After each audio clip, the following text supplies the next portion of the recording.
before I say another word, I want you to take a moment, just one, and ask yourself, am I really living fully? Or am I just waking up and going through the motions? You see, there's a big difference between waking up and rising. And there's an even bigger difference between being seen and truly shining. Today, I'm not here to give you another motivational quote or a feel-good story. I'm here to ignite something real inside of you, something that's been waiting maybe for years to be awakened, because deep down, you already know this. Life doesn't wait. Your dreams don't pause until you're ready, and your purpose, it's not sleeping. You might be so if you're tired of staying stuck, tired of playing small, and you're ready to rise. Not just out of bed, but into who you were meant to be. Then stay with me, I promise you this. By the time we're done, you'll remember exactly why the world needs your light and how powerfully you were made to shine. Let's rise, let's shine, let's begin. We live in a world that celebrates being busy. We're constantly moving, constantly connected, constantly consuming. But let me ask you something. How often are you truly intentional about the way you start your day? Because rising isn't just about getting out of bed. Rising is a decision. It's a declaration. It's saying, today, I refuse to just exist. Today, I choose to live on purpose. There's a version of you that's already living inside, one that's stronger, bolder, more focused, more alive. But that version doesn't show up when the alarm goes off and you hit snooze 5 times. That version shows up when you decide enough drifting, it's time to drive. Most people wake up reacting to emails, to the news, to problems. They're already on defense before their feet even hit the floor. And if you start your day on defense, guess what? The world's going to run you over. You'll be chasing things all day long instead of creating the day you want. But when you rise with purpose, when you wake up and say, this day is mine, I decide how it's going to go, I decide what kind of energy I bring, I decide what gets my focus and what doesn't. That's when things start to shift, because here's the truth. Energy flows where focus goes. And the first moments of your day are the most powerful. They set the emotional tone, they shape your psychology, they become the foundation of your momentum. You don't build an extraordinary life by accident, you build it by design. And that design begins the moment you open your eyes. You've got to ask yourself, what am I rising for? Is it for something bigger than just making it through the day? Is it for your vision, your family, your calling? Because purpose is power. When you're connected to your purpose, your energy multiplies, your courage grows, your excuses shrink, you stop tolerating the things that drain you, and start moving toward the things that light you up. And I know life gets hard. I'm not here to sugarcoat it. Some mornings you don't want to rise. Some mornings your heart is heavy. You're exhausted. You're unsure. But listen to me, that's when it matters the most. That's when rising becomes transformational, because it's not about how you feel, it's about what you choose in spite of it. Every time you rise, when it would be easier to stay down, you're training something deeper than motivation. You're training your identity. You're proving to yourself that you are not the kind of person who gives in. You're the kind of person who gets up, and let's be real. What's the alternative? Stay stuck in the same cycles, wake up in 5 years and wonder what happened to all that fire you used to have? Or worse, wake up one day and realize you've been sleepwalking through your own life? No, that's not who you are. You didn't come this far to settle. You didn't go through everything you've been through just to coast. There's a reason you're still here. There's a reason you still feel that stirring inside you, even when everything around you says, slow down, give up, it's too late. That fire, that's your soul saying, get up, we've got more to do. So how do you rise with purpose? You start by reclaiming your mornings, not with chaos, but with clarity. You don't check your phone first, you check in with yourself. What do I want today to mean? What kind of person do I want to bring into this world?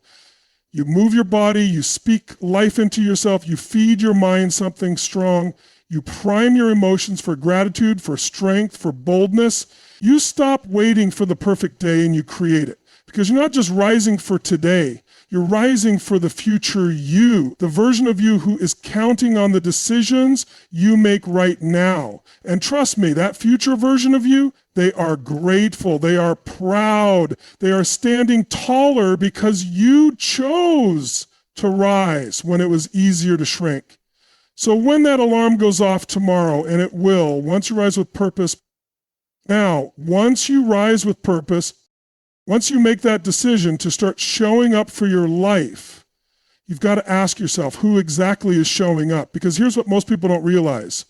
Shining doesn't come from pretending. It doesn't come from trying to impress people or checking every box society hands you. It doesn't come from the filters, the followers, or the facade. It comes from one place and one place only. Your truth, your light, the kind that moves people, the kind that shifts a room when you walk in, comes from being authentically you. Not the version of you that's been edited and cropped to fit someone else's expectations, not the version of you that's easy to digest or socially acceptable or quiet enough to not make waves. I'm talking about the real you, the raw, messy, powerful, undeniable you, but somewhere along the way, we start to trade that authenticity for approval. We start to shrink, to hide, to perform. We tell ourselves, if I just say the right thing, wear the right mask, stay small enough, maybe they'll accept me. But here's the thing. Acceptance that's based on a mask is never real. And you can't feel fulfilled living a life that doesn't belong to you. I've worked with people all over the world, from billionaires to teachers, athletes to artists. And do you know what they all have in common when they're suffering? They're disconnected from their truth. They've built a life that looks great on the outside, but they're crumbling on the inside because they're living according to what the world told them they should be, not who they actually are. You cannot shine if you're hiding. You cannot be powerful if you're pretending. Authenticity is your edge. It's your magnet. It's thing that sets you apart in a world full of copies. When you show up as you, unapologetically, you give other people permission to do the same. That's leadership. That's impact. And listen, I'm not saying it's easy. It takes guts to be real. It takes courage to own your story, especially the parts that didn't go the way you planned. But those parts, that's what makes you relatable. That's what makes your life believable. See, we think people want perfection, but people don't connect with your perfection. They connect with your honesty. They connect with your humanness. They connect with your willingness to say, yeah, I've fallen, I've failed, I've doubted myself, but I'm still here. I'm still rising. I'm still shining. You want to lead?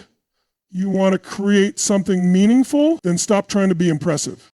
And start being authentic. Show up messy if you have to. Show up scared. Show up uncertain. But for God's sake, show up real. And let me be clear. This isn't about being selfish. It's about being in alignment. Because when you live in alignment with who you really are, you don't need to force anything. You stop chasing and start attracting. You stop performing and start connecting. Life starts flowing through you instead of always feeling like a grind. You become magnetic, not because you're loud, but because you're real. And real is rare.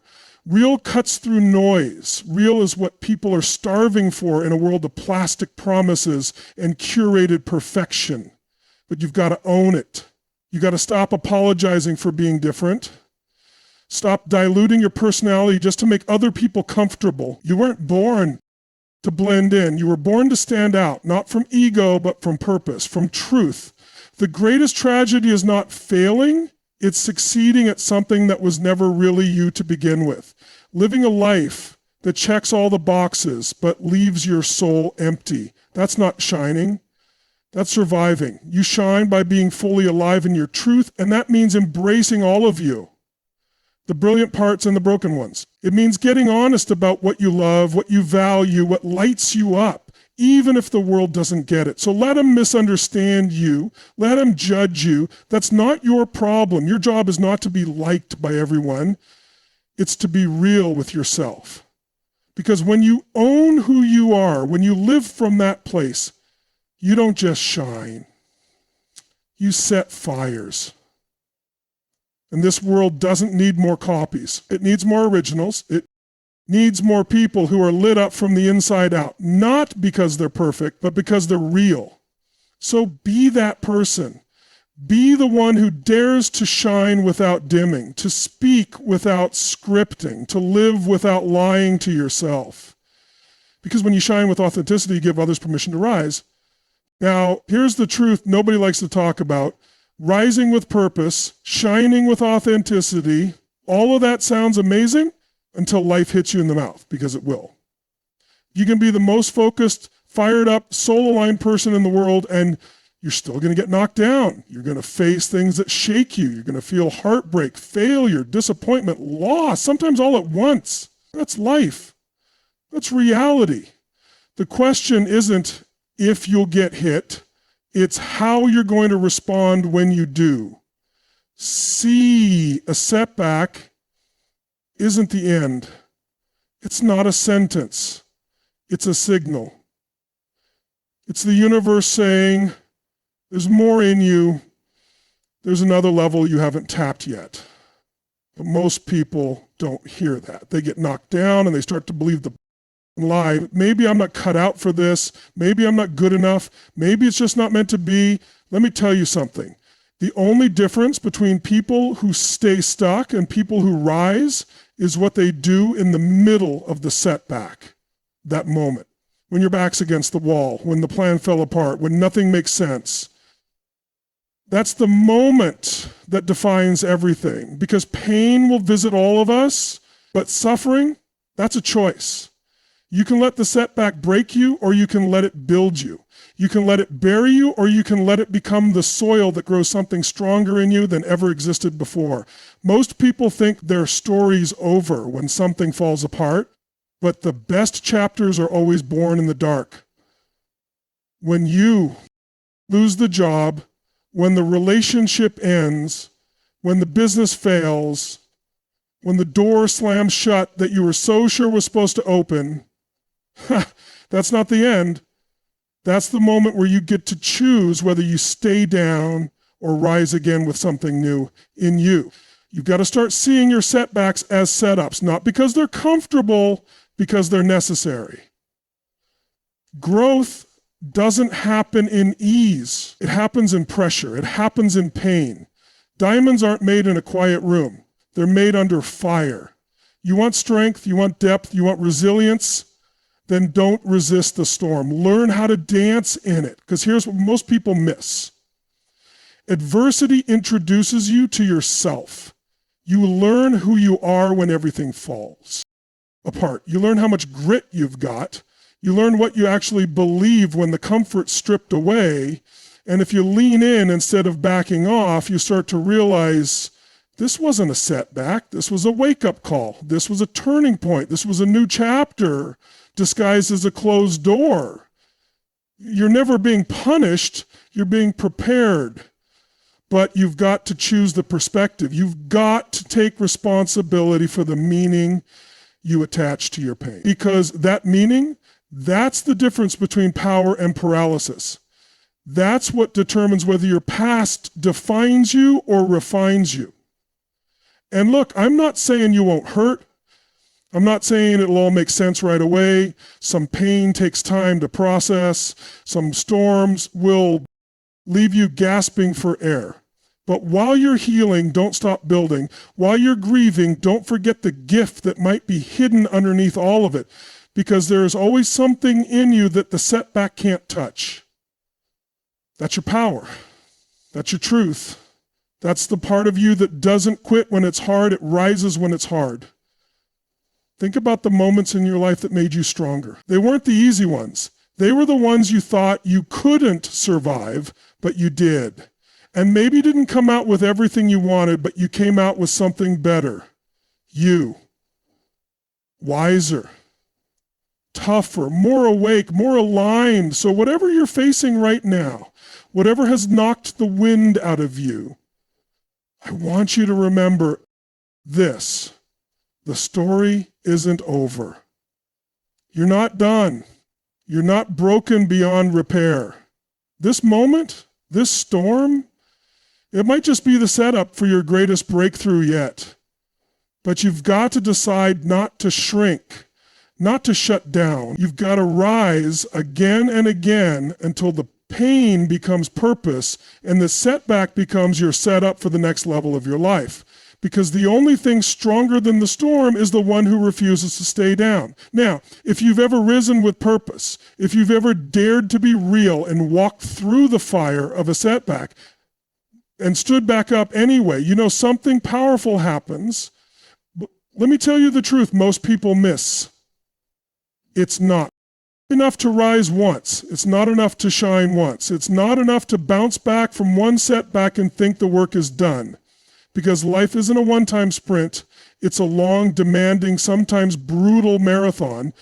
And if you're going to keep showing up, not just once, but every single day, you have to learn how to fuel your fire. Because without fire, without energy, without drive, without that internal ignition, you're going to burn out.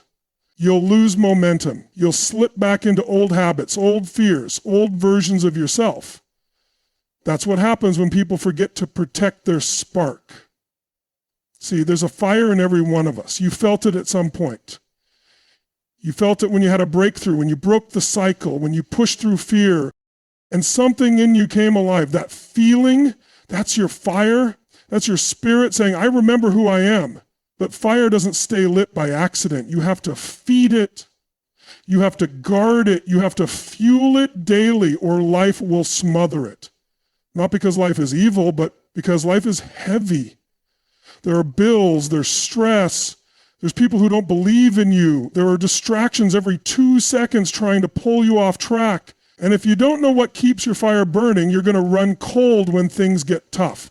And they will get tough. So you've got to take responsibility for your energy.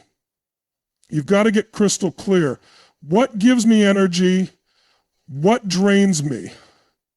Who do I become when I forget to protect my fire? Because we all have patterns. We all have default modes. When the fire's low, we stop dreaming. We stop believing. We go into survival mode. We settle. We numb. We shrink. And worst of all, we forget who we are. But when the fire is lit, that's when you become unstoppable.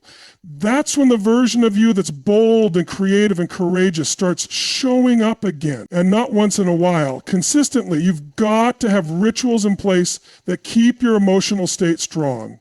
You need habits that fuel your body, your mind, and your soul. Don't just rely on motivation. It's fleeting. You have to build a system that feeds you no matter how you feel. You have to move your body daily. You have to condition your mind with powerful thoughts.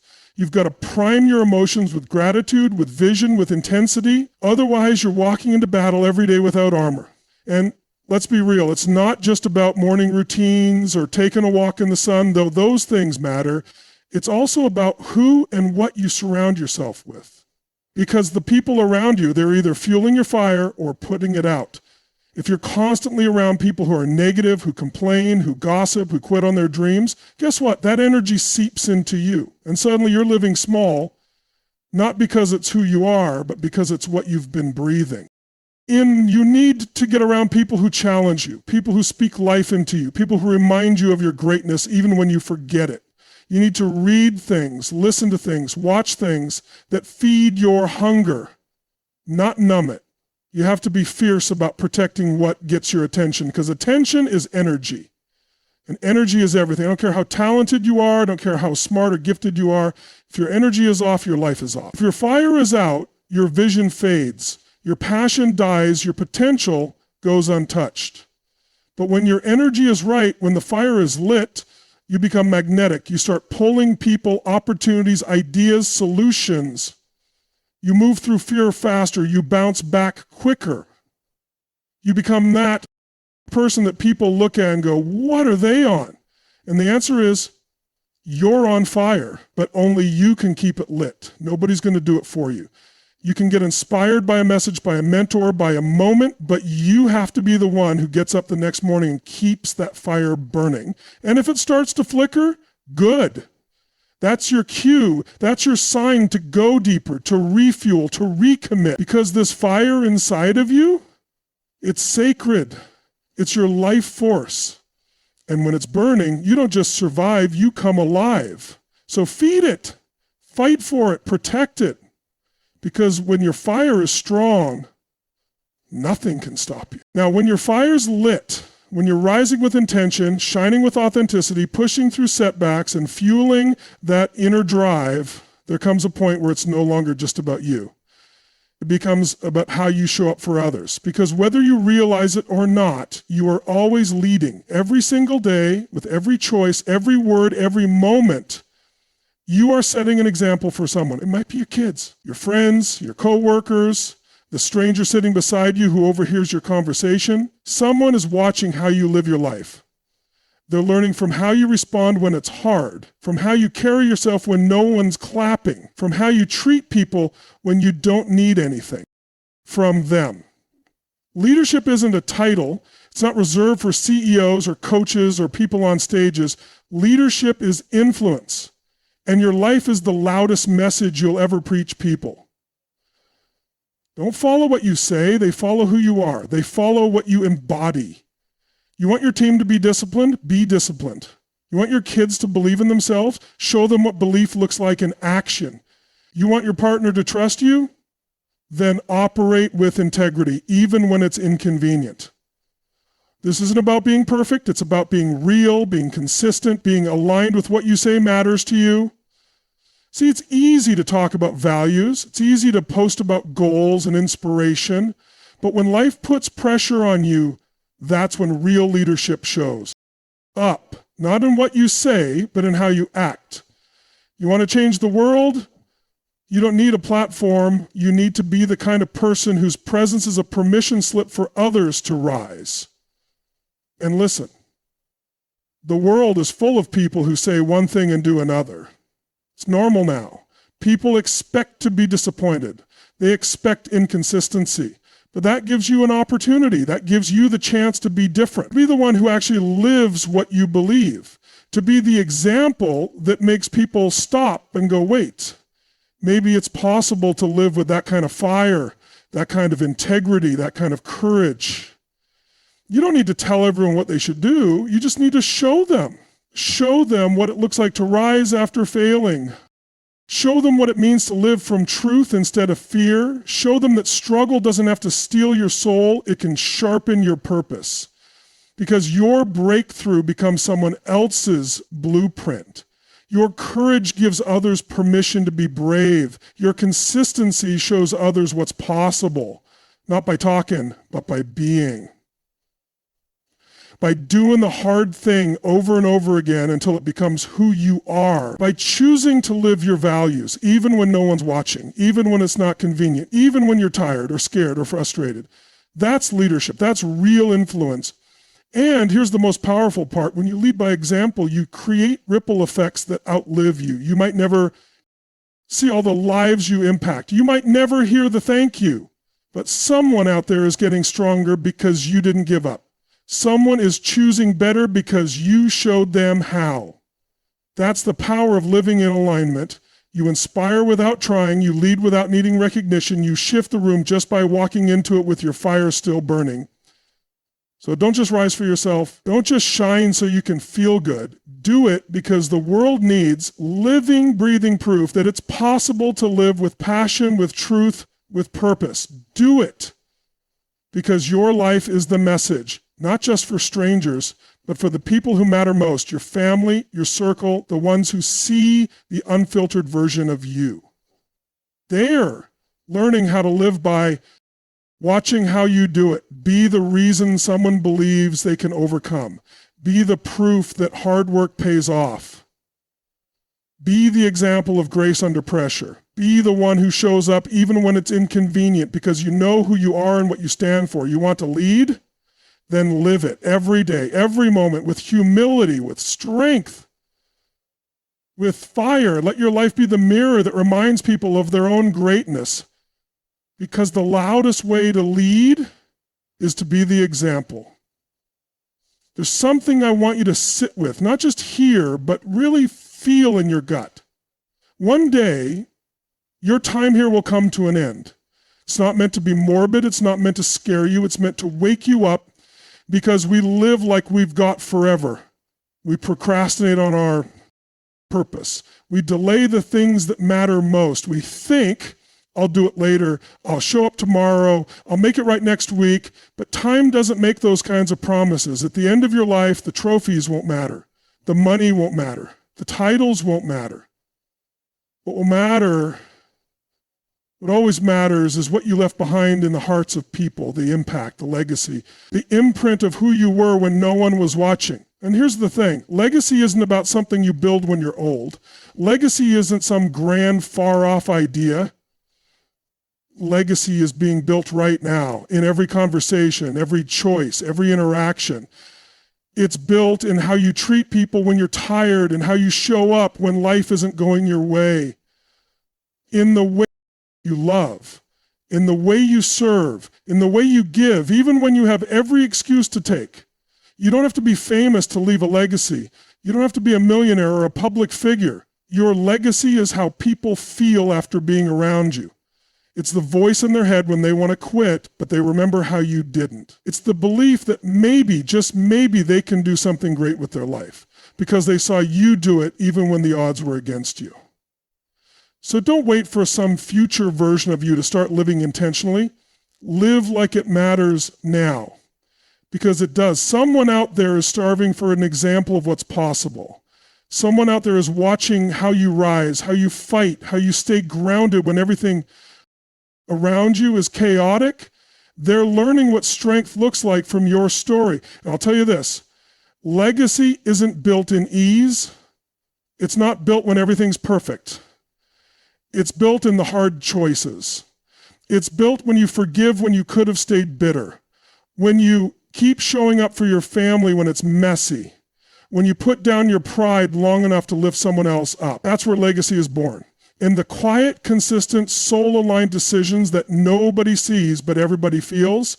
We don't get to choose how long we live, but we do get to choose how well we live. We choose if we let fear dictate our story, or if we rise anyway. We choose if we let ego control the room, or if we walk in with love, with humility, with grace.